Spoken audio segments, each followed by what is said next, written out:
এটা না দেখলে মিস করে যাবে। তো এই ড্রয়িংটা দেখো, 7 দিয়ে আমি আজকে তোমাদের ড্রয়িং দেখাবো। তো 7 দিয়ে কি ড্রয়িং করা যেতে পারে? দেখো তো কি ড্রয়িং করা যেতে পারে। তো 7 দিয়ে আমি একটা নৌকা এঁকে নিয়েছি।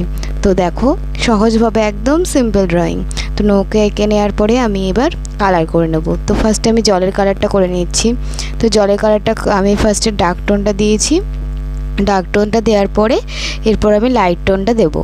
তো লাইট টোন মানে হালকা স্কাই ব্লু দিয়ে আবার ডার্ক টোন দিয়ে শেডিং দিয়ে আমি তারপর হোয়াইট কালার দিয়ে টোন দেব। তো এটা দিয়ে মিক্স করে এরপর আমি যেই পর্দা টাইপের রেখেছি তো সেটার আমি টোন দিয়ে নেব। তো সেটা আমি টোন দিয়ে নিচ্ছি।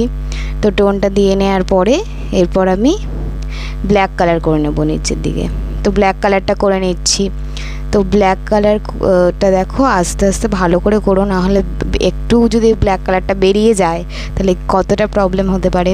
তো ব্ল্যাক কালারটা আমি করে নিলাম। তো দেখো আস্তে আস্তে করে কমপ্লিট করে নিচ্ছি। তো দেখো এটা আমি আস্তে আস্তে করে কমপ্লিট করে নিচ্ছি। পুরোটা দেখো আস্তে আস্তে করে কমপ্লিট করে নিলাম। তো করে নিয়ে এরপরে কি করতে হবে দেখো তো কি করতে হবে, এরপর বর্ডার দিতে হবে। তো বর্ডার দিয়ে নিচ্ছি।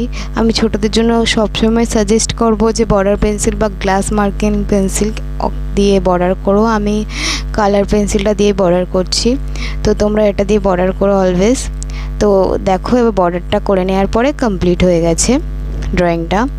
তো ড্রয়িংটা কেমন লাগলো অবশ্যই জানাও। এরকম যদি ড্রয়িং আরও দেখতে চাও আমাকে কমেন্টের মাধ্যমে অবশ্যই জানিও। আর কি ড্রয়িং দেখতে চাও সেটাও জানিও।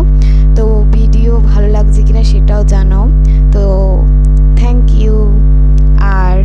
আর কি ড্রয়িং দেখতে চাও সেটা অবশ্যই বলো। আর সাবস্ক্রাইব করে দিও। Tata, bye bye.